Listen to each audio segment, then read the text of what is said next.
Hello और नमस्कार। It's always good to be back again after I think almost 2 months। मेरे posting या स्थानांतरण की वजह से पैकिंग अनपैकिंग और नए जगह में सेटलिंग डाउन, इन सब कारणों से मैं अपने YouTube वीडियोस बना नहीं पाया। और अब जबकि हम अपने नए जगह में सेटल हो चुके हैं, मैं आप लोगों को आश्वस्त करना चाहता हूं कि मेरे YouTube वीडियोस अभी रेगुलर इंटरवल्स में आते रहेंगे। ओके, अब डायबिटीज़, ओबेसिटी या मोटापा और इंसुलिन रेजिस्टेंस का आपस में क्या रिश्ता है? हम कैसे अपने शरीर को इंसुलिन सेंसिटिव बना सकते हैं? What sort of role does diet play in this reversal journey? जब आप अपने शरीर को इंसुलिन रेजिस्टेंस से इंसुलिन सेंसिटिव बनाना चाहते हैं, इसमें डाइट का क्या महत्व है? इन सब को समझने के लिए आप प्लीज अपने मेरे पुराने जो वीडियोस हैं, please see my previous videos in case you haven't, अगर आपने नहीं देखे हैं। And once you understand the basics, it's time to apply, because science is all about application. और जब हम डाइट की बात करते हैं, the application of diet is actually very simple. मैं आपको एक जल्दी से छोटा सा उदाहरण देता हूं। भगवान न करे पर मानो आपके जान पहचान में किसी को अगर दमे की बीमारी है, there is some lung infection or some problem with their respiratory, they have some respiratory illness. क्या आप ऐसे व्यक्ति को तंबाकू का सेवन करने बोलेंगे? Will you recommend cigarettes for such a person who suffering from lung elements? तो अगर आप नहीं करेंगे, ठीक उसी प्रकार अगर आपके शरीर के अंदर मोटापा या डायबिटीज या अन्य कोई लाइफस्टाइल एलिमेंट है जिसका कारण इंसुलिन रेजिस्टेंस है, तो फिर मैं भी आपको ऐसा कोई भी डाइट जिसके खाने से आपके शरीर के अंदर ग्लूकोज की मात्रा या इंसुलिन की मात्रा बहुत अधिक बढ़ जाए, वो मैं रिकमेंड नहीं करूंगा। And that is why the catch to reverse your diabetes, obesity and insulin resistance is to eliminate for a certain period of time. कुछ समय के लिए आपको अपने जीवन से उन सभी खानों को हटाना पड़ेगा जिनके खाने से आपके शरीर में ग्लूकोज और इंसुलिन की मात्रा बढ़ जाती है। एंड टू सिंप्लीफाई थिंग्स, मैंने इन खानों को 5 भागों में बांटा है। So let us see the 5 foods you need to avoid to reverse your diabetes, obesity and insulin resistance.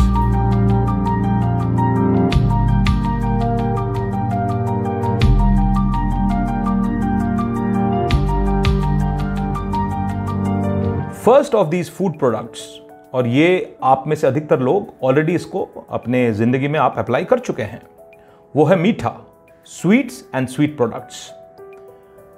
Now, I will still take about a minute and a half to just clarify certain, ideas about consumption of sweets. Now, sweet or meetha is entering into our body in 50 different ways, more than 50 different ways. Now, चाहे वो चीनी हो, शक्कर हो, गुड़ हो, शहद हो, किसी भी फॉर्म में, ultimately in whichever form the sugar goes into our body, it ultimately gets converted to fats. और कई लोगों को शहद को लेकर एक वहम है कि प्रॉब्ली शहद is a better option. No, not for your reversal journey, not when you want to reverse diabetes, not when you want to, आप अपने मोटापे से आप अपने आप शरीर को फिट करना चाहते हैं, आप तब भी शहद लेना चाहते हैं, नहीं।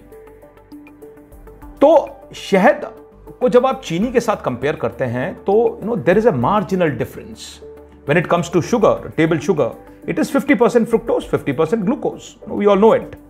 And when you compare this with honey, and honey can be, it depends on from which nectar it has been taken, but at an average, honey is 40% fructose and 30% glucose.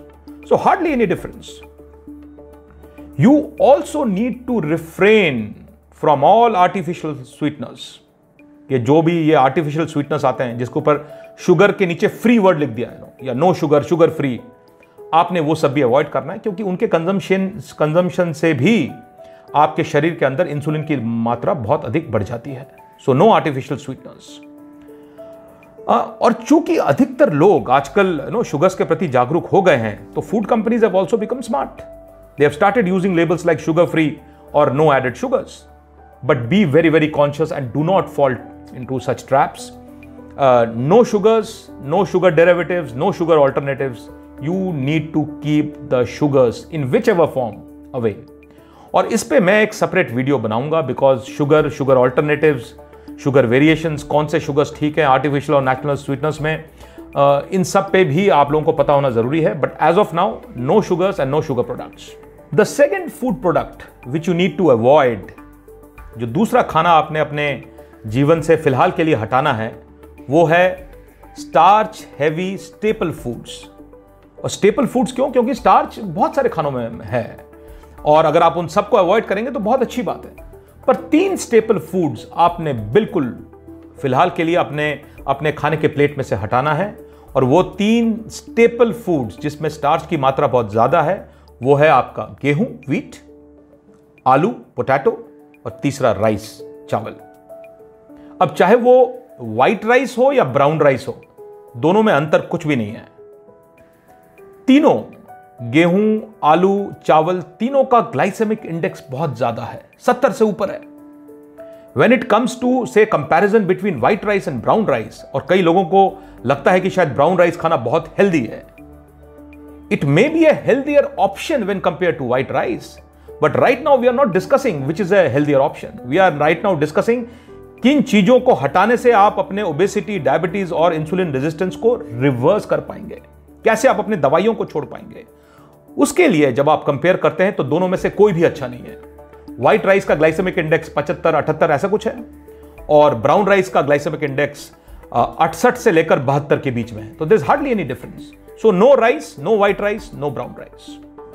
अधिकतर लोगों को, खासकर जिनको डायबिटीज या मोटापा है, उनको चावल और आलू के परहेज से एक्चुअली में कोई प्रॉब्लम नहीं है, और कई लोग ऑलरेडी शायद करते होंगे. बट जब ये व्हीट या गेहूं की बात आती है ना, तो then there is a question mark. So आज इस वीडियो में मैं 2-3 मिनट के लिए गेहूं पे जरूर थोड़ी सी रोशनी डालने की कोशिश करूंगा.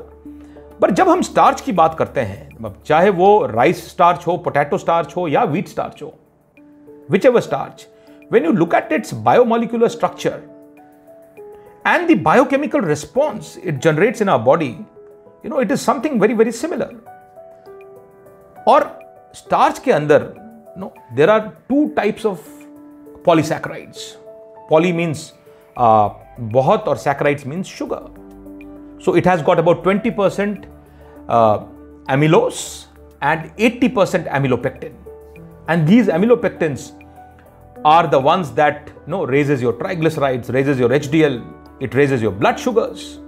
तो अगर आपके लिपिड प्रोफाइल के अंदर आपका टोटल कोलेस्ट्रॉल या LDL, लो डेंसिटी लाइपोप्रोटीन, ये सब बढ़ा हुआ है, तो आप सिर्फ 4 हफ्ते के लिए गेहूं छोड़ दीजिए, and then you get a retest done.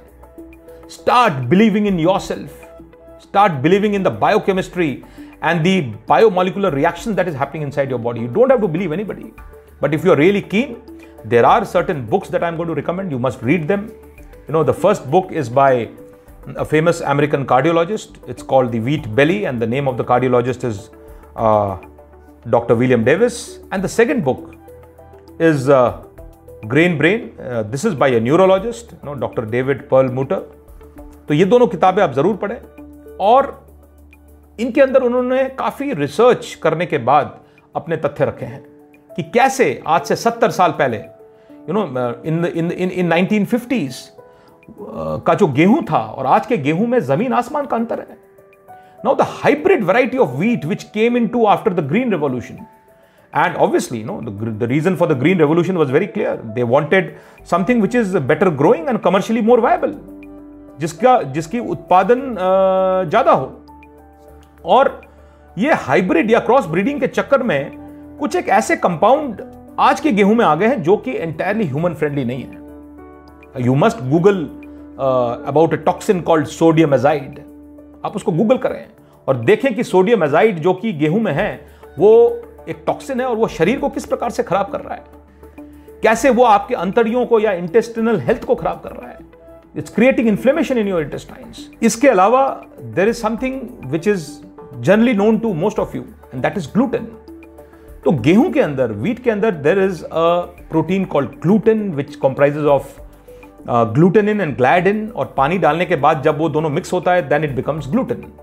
और वो जो रोटी के अंदर वो चपचपापन है, वो जो चमड़े वाली फीलिंग है, when you try to break a rumali roti और अ तंदूरी रोटी, दैट वो जो खिंचाव आता है, that is gluten. And gluten has got no nutritional value. It increases inflammation and cholesterol. तो हम ले क्यों रहे हैं gluten? Studies have proven that gluten in the wheat triggers gradual and steady increase of your small low density lipoprotein, आपका LDL को बढ़ाता है, and then you know it is responsible for your atherosclerotic plaque, which in turn is triggering your various heart ailments.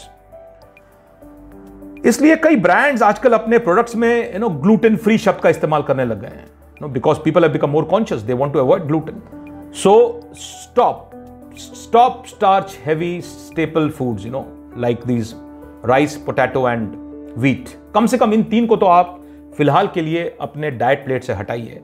And when I से it is not just wheat और just rice, उनके products और खास करके wheat को further refine करने के बाद जब मैदा बनता है और जो मैदे के प्रोडक्ट्स हैं, तो चाहे वो मोमो हो, चाहे वो नूडल्स हो, चाहे वो दलिया हो, या चाहे वो इडली हो, you need to avoid all these foods from your diet plates right now. The third thing that you need to avoid or stop right now in your diet is milk, दूध का सेवन बंद कीजिए, खास करके ये गाय, भैंस या बकरी का दूध, एनिमल मिल्क। और दूध क्या है? दूध इज 87 to 88% वाटर, उसमें पानी है। The balance 12 or 13% is milk solid. Now in that milk solid, about 3 to 4% is fats and balance 8 to 9% is your non-fat component, जिसके अंदर थोड़े मिनरल्स हैं, दूध में आयरन भी है, आप जानते हैं। It has got protein, about 3 to 4% protein, and the balance 4 to 5% in a 100 milliliter glass of milk is sugar, or the milk sugar, जिसको कि हम lactose बोलते हैं। And what is lactose? The molecular structure of lactose breaks down into galactose and glucose. तो ये जो milk sugar है, जो लैक्टोस या गैलेक्टोस कंपोनेंट है, that actually has a low glycemic index, but it has got a relatively high insulinemic index. तो जब आप दूध का सेवन करते हैं, या अगर आप चाय में भी दूध डालते हैं, तो फिर उस चाय के सेवन से आपके शरीर में इंसुलिन की मात्रा आपके जो ब्लड में है वो बढ़ जाती है। और मैं मानता हूं कि दूध के अंदर कैल्शियम है, प्रोटीन है, और हमारे शरीर को उनकी जरूरत है। पर प्रॉब्लम वो नहीं है, प्रॉब्लम यह है कि भाई इस दूध के अंदर से मैं इस दूध के लैक्टोज को कैसे निकालूं।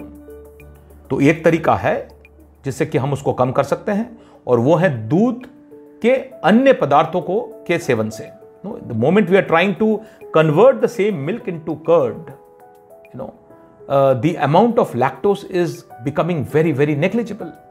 So in this slide, you can see the comparison of 4 things, along with skimmed milk. I have just compared cheddar cheese, dahi or curd, and paneer. And if you see the comparison, there is no lactose in dahi because it has fermented to lactic acid. And when it comes to the amount of calcium and protein, of course, that also goes down negligibly. But if you really want to focus on intake of calcium and protein, तो बिल्कुल आप देखिए कि इस slide में दिया हुआ है कि चीज और पनीर के सेवन से आपके शरीर में कैल्शियम और प्रोटीन की मात्रा ठीक रूप से जाती रहेगी। Now, some people who still want to consume milk, who are very, very conscious, जिन्होंने अपना एकदम मन बना लिया है कि मैं अपने ओबेसिटी और डायबिटीज को रिवर्स करूंगा, तो वो यहां तक जाएं कि वो अपने चाय में या तो दूध का सेवन ही बंद कर दें, तो you start having black tea और ग्रीन टी और व्हाटएवर, और a black coffee, and don't take milk. या फिर आप उनके अंदर कुछ अन्य तरह के दूध का इस्तेमाल करें, और ऐसा करते हैं लोग। And so which are the types of milk that you should avoid, and which are the types of milk that you can take which have got lesser amount of glucose or lesser amount of lactose in it are listed in this slide. So these are the milks to avoid. So जितने भी ये animal milks हैं, और इसके अलावा rice milk, oat milk, and of course sweetened condensed milk का सवाल ही नहीं उठता है। तो ये सारे दूध आपने अवॉइड करने हैं। पर जहां आप आलमंड मिल्क या कोकोनट मिल्क में जाएंगे, या lot of vegetarians they take pea milk, मटर का भी दूध बनता है। इसके अलावा जो बाकी बादाम है, जैसे मैकेडेमिया या काजू, इनका दूध होता है, और फिर अलसी के जो बीज हैं, फ्लैक्स, इसका भी दूध बनता है। As far as soy is concerned, you can take soy milk, but especially women and all those who are suffering from thyroid issues, जिनका TSH बहुत बड़ा हुआ है, जिनको hypothyroidism है, they must absolutely avoid soy milk and soy products. So these were the issues that you need to focus when you want to take a decision of stopping milk from your diet right now. Chautha, the fourth food that you need to avoid right now, and many of you will get very astonished and react in a particular manner, but it's a hard fact, and that fourth food is fruits, फल. अब इतने सालों से ये एक वहम पैदा किया गया है कि फल सेहत के लिए अच्छा है. बिल्कुल अच्छा है. मैं यहां पे फल की बुराई करने नहीं आया हूं, पर मैं आपको ये समझाने आया हूं कि फल के अंदर जो मीठापन है, जो ग्लूकोस है, जो फ्रुक्टोस है, वो कैसे आपके शरीर को खराब कर रहा है. आज से 50-100 साल पहले हम हर रोज 365 दिन फल नहीं खाते थे. There was a concept of seasonal foods. हम जिस इलाके में बसे हुए थे, उस इलाके में सीजन के टाइम जो भी फल होता था हम वो लेते थे. पर अभी बचपन से बड़े होते होते ऐसा हो गया कि हमको रोज फल चाहिए. And somebody has said that fruits are good because they are alkaline. बिल्कुल अगर आपका शरीर अगर एसिडिक है तो आपका शरीर खराब है. समझते इस बात को. और आपको अल्कलाइन फूड्स लेने चाहिए. बिल्कुल आप फल लें, सब्जी लें, बिल्कुल लें. बट अधिक फल लेना, और खास करके वो फल जिनके अंदर फ्रुक्टोस और मीठापन बहुत ज्यादा है, ये आपके सेहत के लिए बिल्कुल हानिकारक है. और अगले 2-3 मिनट में मैं इसके बारे में थोड़ी चर्चा करूंगा. एवरी फ्रूट, हर फल के अंदर फ्रुक्टोस है, besides glucose and sucrose. Fructose सिर्फ फ्रूट में नहीं पाया जाता है. फ्रुक्टोस जैसे कि 50% ऑफ योर टेबल शुगर जो चीनी है, वो भी 50% फ्रुक्टोस है. और फूड इंडस्ट्री ने तो फ्रुक्टोस को एक्सट्रैक्ट करके उसको अपने खाने के प्रोडक्ट्स में यूज करना शुरू किया, क्योंकि fructose is cheap and fructose is addictive. वो चाहते हैं कि आपको उस खाने की लत लग जाए. You have heard of high fructose corn syrup. It is being extensively used in so many products, ताकि आपको उस चीज की लत लगाई जा सके. And of course it is cheap. और फ्रुक्टोस का जो सबसे बड़ा जो इशू है, वो एक गलत सेंस ऑफ सिक्योरिटी, एक वहम पैदा करता है कि फ्रूट्स के इंटेक से हमारे शरीर के अंदर ब्लड शुगर लेवल तो बढ़ता ही नहीं है. बिल्कुल सही बात है. That is because fructose does not enter into your blood circulation. Unlike glucose. Glucose जो है, it is transported and used in systematic circulation in the entire body based on your energy requirement. आपने देखा होगा, कोई tennis player खेल रहा है, कोई फुटबॉल प्लेयर या कोई भी दौड़ रहा है, एक्सट्रीम एथलीट, और उसको अचानक से कुछ चाहिए तो he may take banana which has got fructose, but it has got glucose also. The fructose does not come into the circulation, and that is why lately you have found that lot of these players and all, they have switched over to other forms of intake of immediate energy release in their body. They are not, वो दौड़ते दौड़ते आजकल ज्यादा फल नहीं खाते हैं, क्योंकि फल के अंदर फ्रुक्टोस की मात्रा है और ग्लूकोज की मात्रा भी है, पर वो फ्रुक्टोस तो आपके ब्लड के अंदर एनर्जी देने के लिए आएगा ही नहीं. So glucose, it comes into the systematic circulation in the entire body whenever the energy requirement is needed. Whereas fructose का गुंडी ये है कि it is metabolized in the liver. Fructose does not come into the circulation system to give you energy. Or fructose actually is getting converted into fats in your liver because the liver prioritizes fructose over glucose. और fructose जो है, ये एक enzyme use करता है. It's called fructokinase. So this is used by the liver to break down the fructose, and this is irrespective of your energy state. चाहे आपको आपकी एनर्जी, चाहे आप फल खा के रात को लेट जाएं, चाहे आप किसी भी एनर्जी स्टेट में हो, whether you are resting, whether you are running, whether you are into a fasted state और fasting, irrespective of all that, if the liver gets fructose, it will break it down, metabolize there and convert into fats.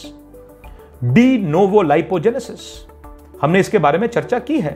मेरे insulin resistance वाले video में। De novo मतलब नया, और lipo मतलब lipids या fats, and genesis मतलब बनाना। नया फैट बनाता है लिवर, ये लिवर का काम है। So this liver, it when you study fructose metabolism, it uses something called the glyceraldehyde 3p or 3-phosphate, which reacts with fructose to make fat.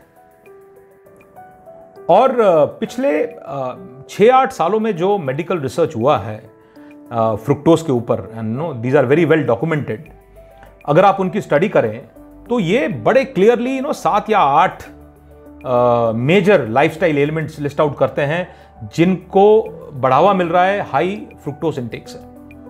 और वो क्या है?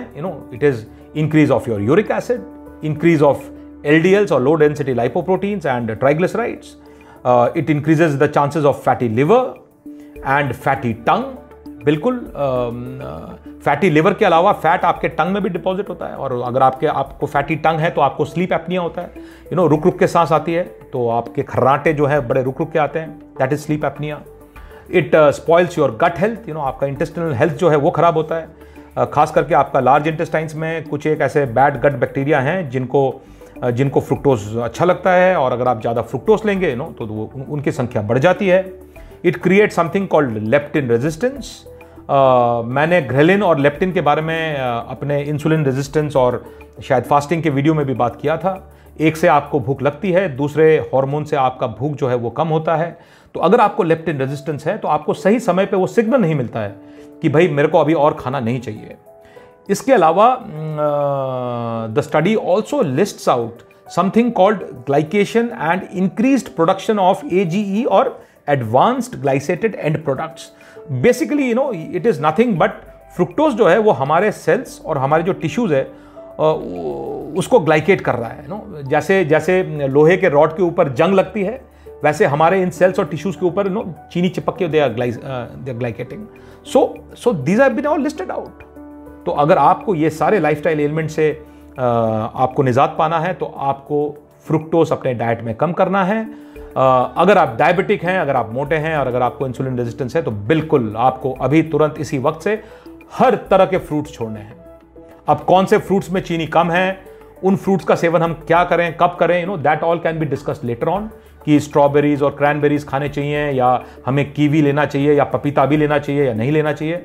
But right now the best option is to stop all the fruits, and stop all the fruits because of the fructose, glucose and sucrose in it, not because of the vitamins and the minerals which is there in the fruits. उसको हम किसी और खाने से लेंगे। So just stop all fruits.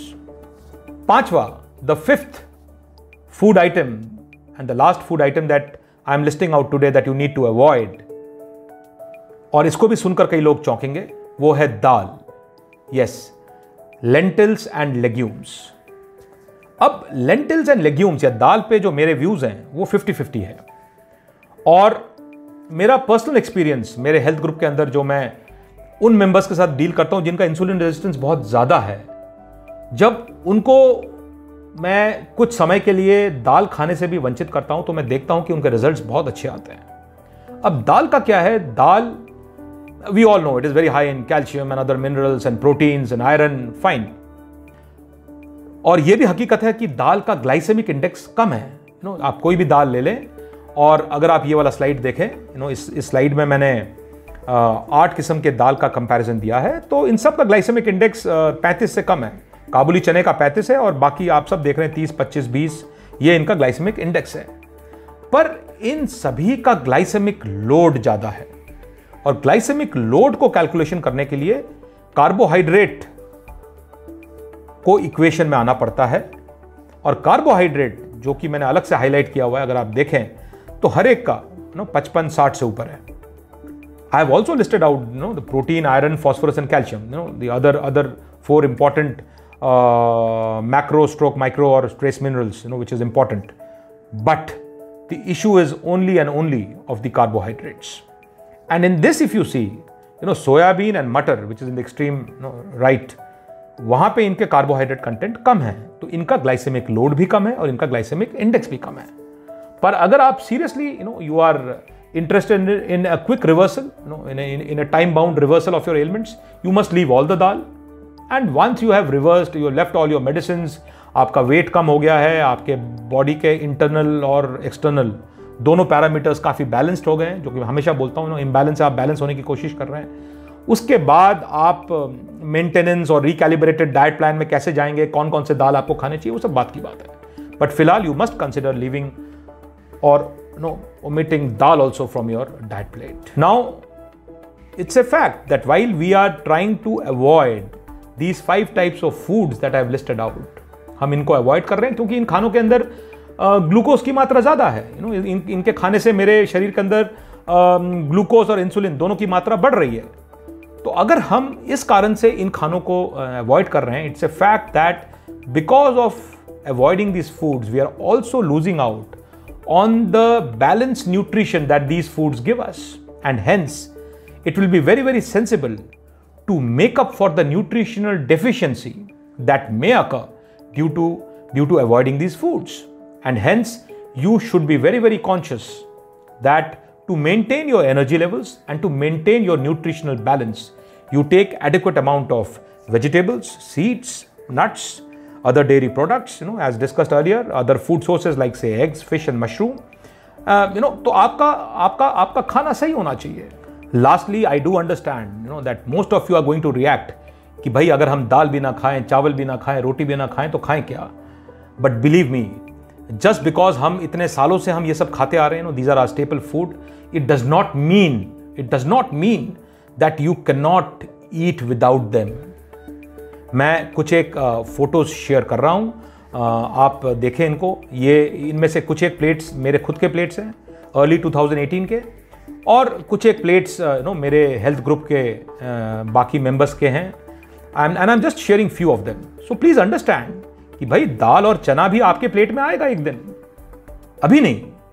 गेहूं के आटे के अलावा भी कई 10-15 तरह के आटे हैं भाई, हम उनका रोटी खाएंगे, पर अभी बिल्कुल नहीं, क्योंकि अगर आप गेहूं की जगह कोई और आटे के लिए भी जाएं तो उसमें भी कार्बोहाइड्रेट है, उसमें भी चीनी है।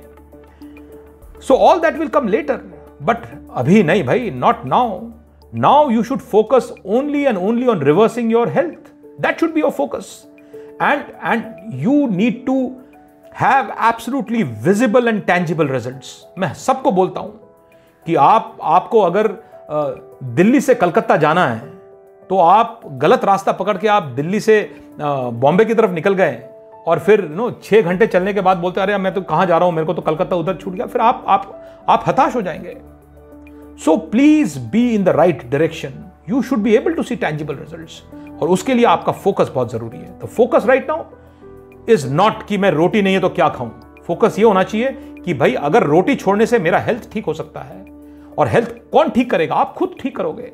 You will yourself see your glucose levels dropping. You will yourself see your other autoimmune systems improving in your body. You will see your TSH levels going down. You will see your lipid profiles improving. You will see it for yourself. So you must have those tangible, visible results right in front of you, and then only you will be motivated to walk on this path. और आखिर में एक ही बात कहना चाहूंगा, खाना वो खाएं जो दवाइयों के लिए मोहताज ना हो। ऐसे खाने का कोई फायदा ही नहीं जिस खाने को खाने के बाद आपको दवाइयों के सहारे की जरूरत पड़े। सो ईट स्मार्ट, ईट करेक्ट, सूझबूझ और समझदारी के साथ खाएं, खुश रहें, बी हैप्पी। चीयर्स।